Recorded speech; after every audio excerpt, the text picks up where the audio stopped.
Hello everybody, Zona coming from Essence of Zen here, and today we're going to cover some basics on GitHub. So stay tuned and turn your admin rights to on because you're watching Sudo Up, the call stack.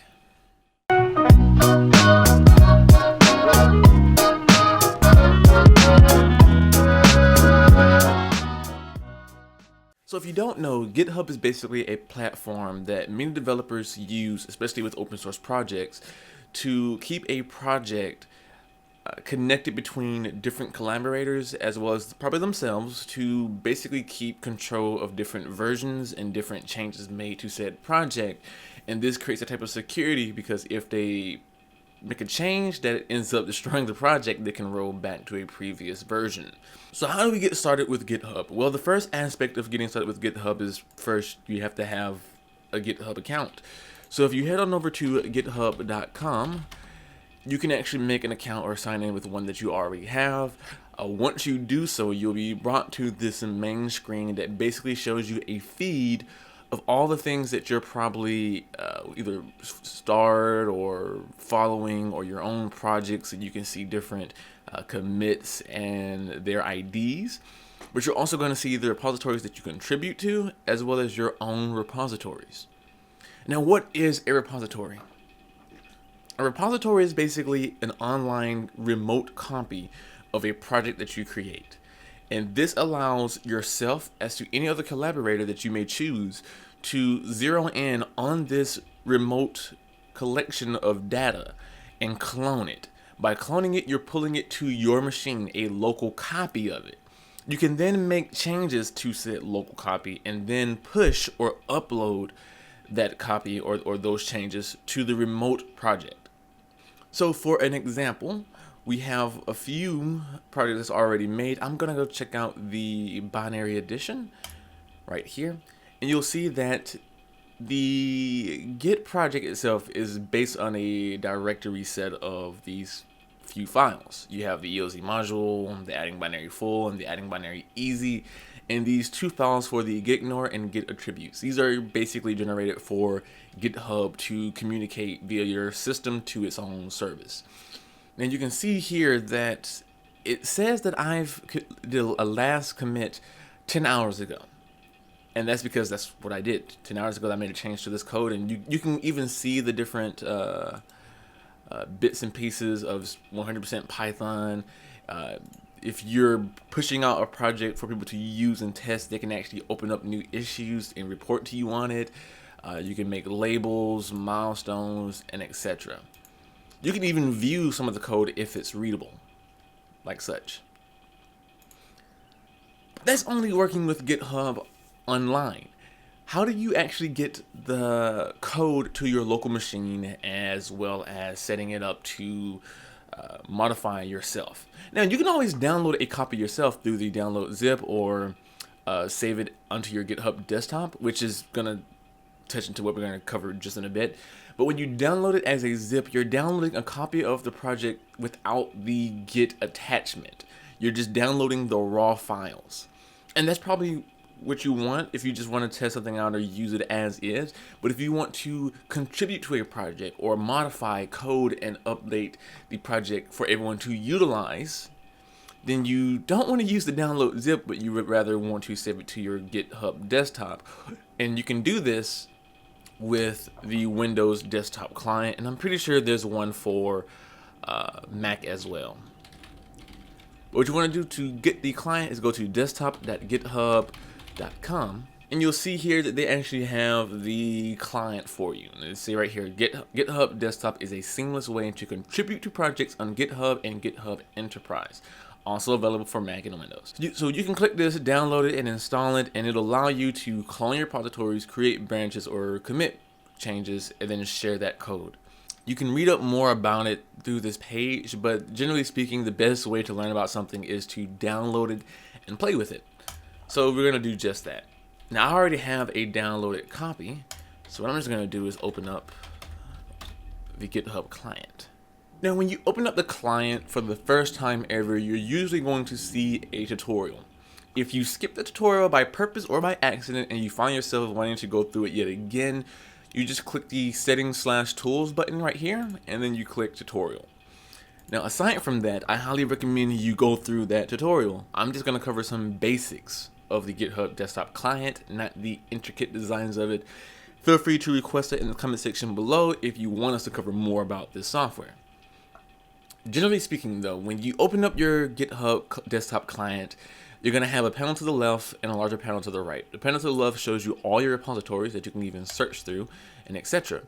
The right will show you whatever selected repo that you have. It'll show you their timeline, if it branches, or the most recent commits and etc., as well as the more detailed bits right here. So I have this particular commit selected, so it has this blue circle highlighted. If I click the one before it, it goes to the one before it. If I click the first one, it goes to the first one. This is why they call this the timeline, and these are representing those dots on set timeline. Now, a commit is basically something that you make a note of when you're making a change to push. So when you make a change and you want people to know that you made those changes, it allows the system to see those changes and see exactly what all has happened. If you're looking at said changes of a particular file, you can see these little green bars or red bars or faded bars. The green bars basically means how much code has been added, and the red bar basically means how much has been removed. So when you're going through this list down the side here, you'll notice that it'll say that something's been replaced. For instance, you have the before and after columns. So for line 11 of this particular file, I have removed a blank line and replaced it with import EOZ module. You can see this because the red line is 11 and the green line is 11. So these two are interwoven as the same line. Do not be mistaken by the fact that this one comes after this one in their way of showcasing it to you. Now, what if you don't see any code or any type of repo to the right or to the left?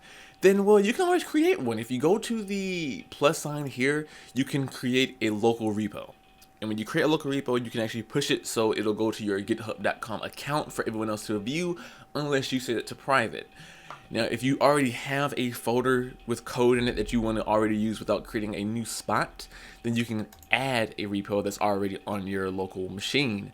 And you can, again, same basis, you set up some code that's already been established and you set it up as a Git repository, and people online can see it and pull it or clone it or fork it, etc.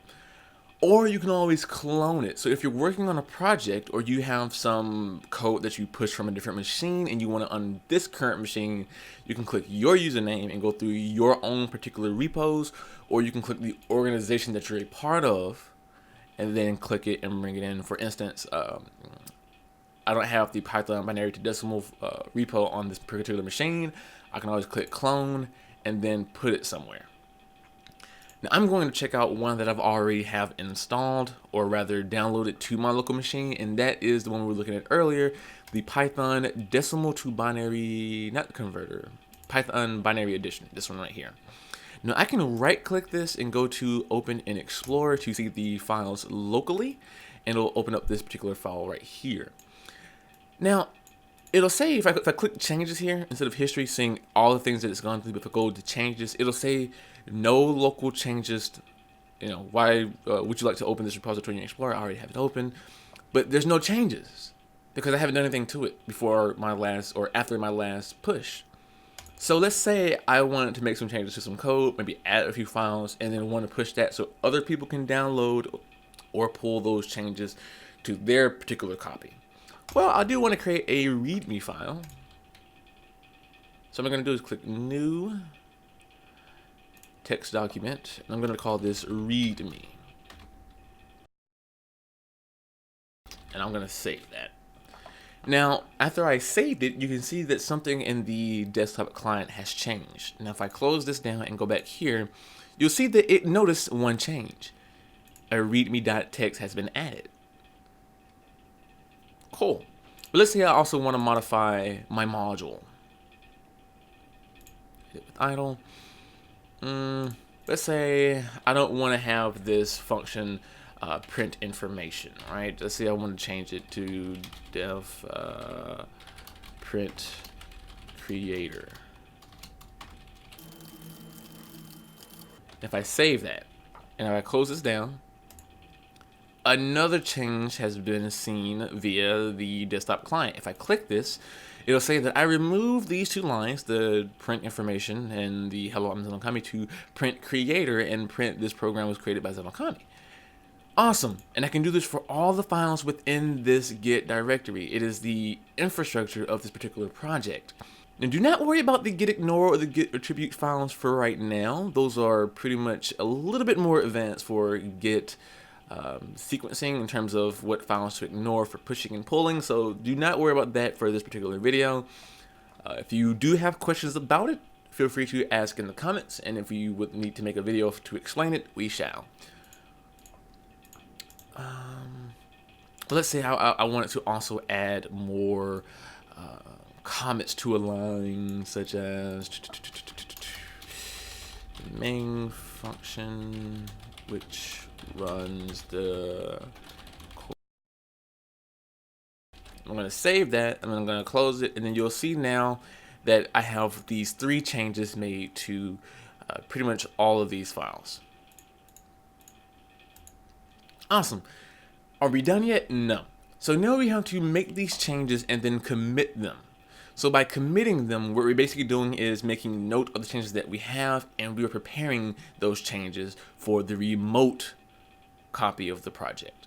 So I'm going to name this is edit readme and cleaned up minor files.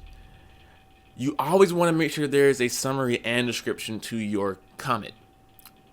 The reason why is because when you have other people utilizing your project, it is a good thing to know what changes were made, or a very simple way of explaining what changes were made. You don't got to be the most detailed about it, but it is always advised, even for your own benefit down the road, in case you totally forget what the hell you were doing on a project, that a commit description can describe what changes or what mindset you were under when you actually made these changes. To say, like, to fix a bug or to explain more about the project via adding comments to the core files and changing a function on the module. After that, we're going to go ahead and commit to master, and it said it's done. So now I created the commit, added readme, blah, blah, blah, blah, blah. So we can actually go to history, and then we'll see this right here. The add readme and clean, blah, blah, blah, blah, and we'll see all of our changes. And we'll even get this little ID number for our particular commit. Are we done? No. So now that we have our commit, we still have to push the changes to the remote client or the remote copy, so that other people can actually see those changes if they so wish to download or pull their own. Now, if we look here, we have this particular one selected, and you notice it's only selecting this open circle dot. The open circle means it has not yet been pushed. So if you go back one, it's a closed circle, meaning it's already been substantialized and concatenated and actually solidified, and it's its own thing. So it was actually pushed to the remote master copy. But the open circle means you have made a commit, changes and etc., but you haven't pushed it yet. And if you notice here, this is the actual set for the main destination. So to actually pull, or excuse me, to push those changes, what we're gonna do is do sync. And you'll see here, it'll pull changes from and push local changes to master to the remote. And this basically keeps everything up to date and consistent. So if there were any changes to this file that someone else has done and pushed in between the time that I've made my changes, which you would want to utilize branches for, you can create a new branch. We'll talk about that in another video. But you want to make sure everything stays consistent. So if someone made some changes, if I would click sync now, I would pull those changes that they have made. It'll double check to make sure if there are any conflict between my changes and their changes. And then if there aren't, it'll push and we'll be done. If there are conflicts, then some things would have to be changed. We're just gonna go ahead and click sync. It's gonna do its thing. It's gonna spin all around and etc. And then we should get a closed circle any moment. And boom, we're done. And you can double check this. It says 2 minutes ago, the edit readme and etc. We can actually go back to our GitHub. find our binary addition, and then we'll see here the last commit, which was this ID, was 3 minutes ago, and then you can see these 3 files have been modified 3 minutes ago, and that's it. That's done. And you can see the actual type or title of the commit when this was changed. And now that we have the README file up, we're getting the README information at the bottom. And that's it. I highly recommend you go through more of the aspects of GitHub, like creating a wiki for a very long-term, large-scale project. But generally speaking, that's the basics of GitHub. If you have any questions, leave them in the comment section below. Feel free to subscribe if you want to see more. Like the video if you liked it, disliked it if you disliked it. If you disliked it, let us know why so we can better improve these videos in the future. I've been Zona coming from Essence of Zen, and I will see you all in the next video. But until then, as always, take care. March winds and April showers make way for sweet May flowers, and then comes June, and you. March winds